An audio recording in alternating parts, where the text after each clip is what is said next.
저희 부모연대는 지난 6월 14일에 용산역에서 대통령실 앞까지 3km를 3시간이 넘는 시간 동안 그 뜨거운 아스팔트에 몸을 던지면서 요구를 했었습니다. 어떤 요구를 했을까요? 이 한국이 사회적 참사로 인하여서 생몸살을 앓고 있습니다. 모든 국민들이 기억하고 있는 크고 작은 사회적 참사들이 너무나 많음에도 불구하고 국가가 책임지지 아니하고 답이 없어서 그 가족들은 몸소리치고 있습니다. 그렇지만 발달장애인 가정들이 그 오랜 기간 동안 조용히 이 참사들이 계속해서 끊임없이 매년 일어나고 있음에도 불구하고 올해만 해도 아까 말씀드렸듯이 8건이 일어났는데 어젯밤 또 한 소식이 들려왔습니다. 발달장애 자녀와 어머니가 또 사건이 생겼습니다. 그래서 8살 자녀는 사망을 했고요. 처참한 삶이 아닐 수 없습니다. 그것이 남의 일이 아닙니다.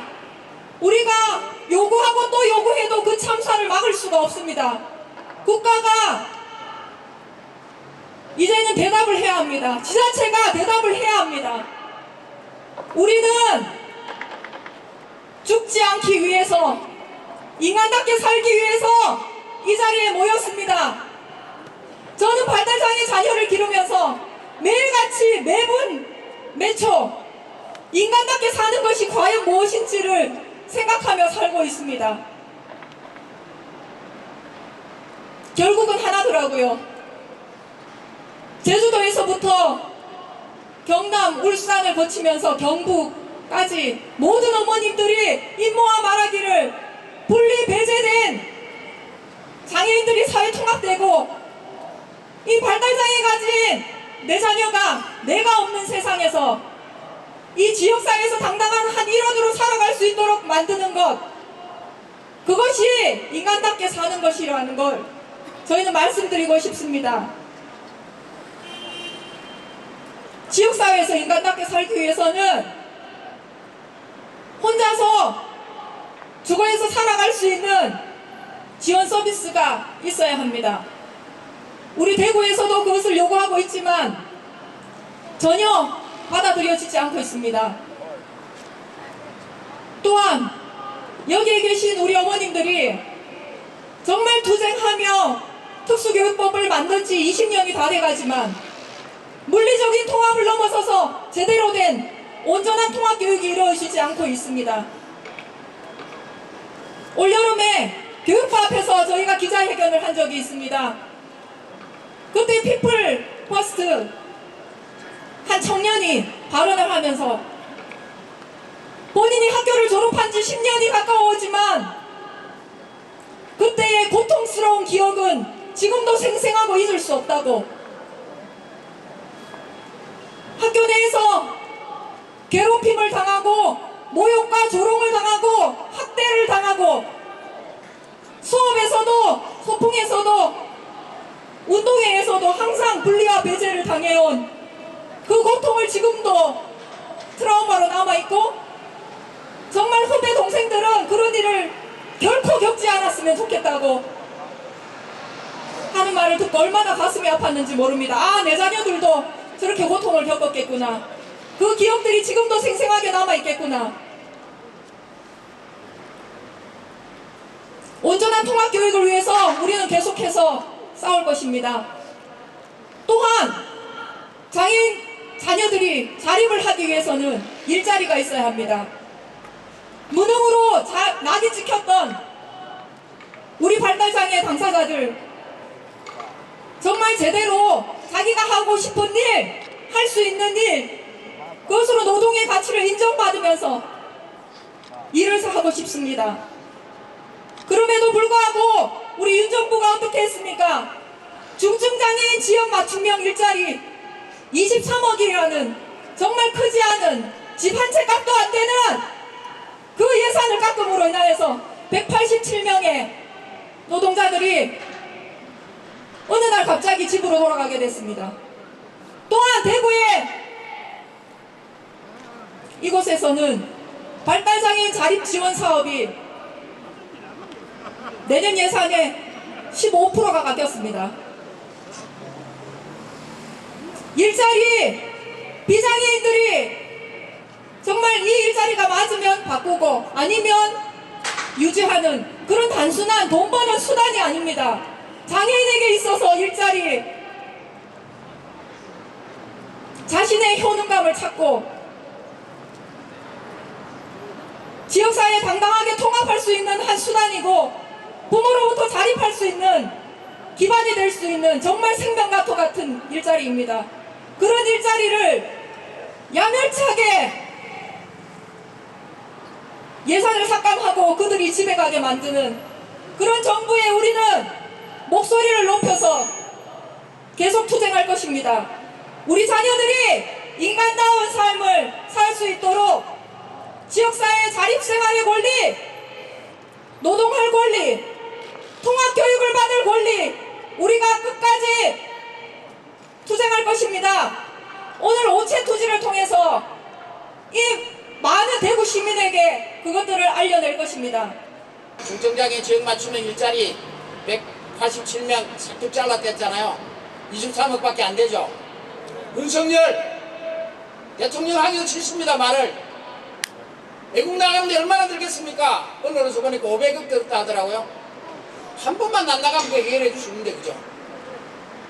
외국은 거의 뭐 매달 나가더라고요. 여행 가는지 잘 모르겠습니다. 가서 뭐 하는지. 영어 잘한다고 막 나오더라고요. 방송에요. 저도 영어 좀 합니다. 영어로 이야기하면 나중에 이제 강의하면 영어를 조금 하는데 농담이고요. 어쨌든 이렇게 우리의 삶들은 계속해서 우리를 구렁텅이로 정부가 그것도 몰아내고 있습니다. 정부가 몰아낸다는 말 많은 사람들이 동의 못할 겁니다. 위원장인 권리협약에는 완전한 사회통합을 보장하고 있습니다. 그것도 권리로 보장하고 있습니다. 일할 권리, 교육받을 권리, 지역사회 자립할 권리 완전 보장하고 있습니다. 그 말은 유엔 법이 아니고요. 우리도 유엔에 가입해 있는 나라죠. 유엔 관리협약에 서명한 나라입니다. 2009년도, 8년도에. 그럼 지켜야 되는 겁니다. 국내법처럼. 근데 한국은 생각하고 안 지키고 있습니다. 그 결과가 OECD 38개국 중에서 장애인 복지 예산이 37등입니다. OECD 평균이 GDP 대비 2.16% 사용하는데 우리 0.59% 사용합니다. OECD보다 4분의 1이나 작게 쓰는 거죠. 평균보다. 세계 10대 강국인 나라가. 결과가 처참합니다. 그 결과로 해서 우리의 삶이 중증장애인과 발달장애인의 삶들이 구렁텅이에 살고 있습니다. 열이 죽음으로 사회적 참사가 일어나고 있습니다. 우리가 삭발을 해야 좀 뭐 하는가 찾아보는 이런 세상에서 부모님들이 저 옷을 입고 이 차가운 거리에 내 몸을 눕혀야 되는 이런 비정한 사회 속에서 예산도 정말 부끄러운지 모르고 조금 주는 그 예산을 가지고 저것들은 큰 소리 치고 저거 할 짓은 다 하고 살아가는 세상 아닙니까 여러분. 그런데 부모님들이 오늘 많이 안 오실까봐 저는 걱정했었습니다. 왜냐하면 이렇게 몸을 눕히면서 하는 투쟁, 오체 투쟁가 쉬운 길이 아니고 또 길에 지나가는 사람들의 그 눈총들이 쉬운 눈총들이 아니지 않습니까? 그래서 어머님들 그리고 당사자들이 많이 와서 보여줘야 되는데 그렇게 못 하실까봐 괜한 걱정을 했습니다. 오지랖을 좀 들었습니다. 여러분. 오늘 아버지까지 오시는 거 보니까 더 좋으네요. 같이 하면서 우리가 부끄러워야 될 세상이 아닙니다. 이렇게 만들지 못하는 세상을 움켜쥐고 하고 있는 대통령이나 지자체 장들이나 예산처나 그것을 부끄러워해야 되고 미안해해야 됩니다. 우리는 당당하게 못하고 있는 그 길에 해라고 말을 하고 우리가 물러나는 것이 아니고 더 밀고 나가는 우리가 돼야 된다 생각합니다. 여러분 그렇지 않습니까? 우리가 누려야 될 권리들 언제 우리가 누리고 살았습니까? 그 쌓여있는 그 권리들 다 받아낸다면 우리 다 더 멋지게 살아갈 수 있는데 아직도 자기들의 다 세상이라고 말을 하고 있습니다. 억울하지 않습니까? 지금 70이 되어서 이렇게 나와서 말을 해야 되는 내 자신 진짜로 억울합니다. 그래서 국가와 같이 국가에다가 배상해내라고 진짜 맞짱 뜨는 재판도 열고 싶습니다. 내가 이렇게 장애가 되고 싶어서 장애가 된 것이 아니었는데 우리 어머니가 내 때문에 평생에 앞길이 막혀있는 생활을 살 수 있는 그런 분이 아니었는데 그렇게 살게 했는 내가 뭐가 부끄럽고 뭐가 자존심이 상한다는 말을 어디 가서 빼부르게 하기를 할 수 있단 말입니까?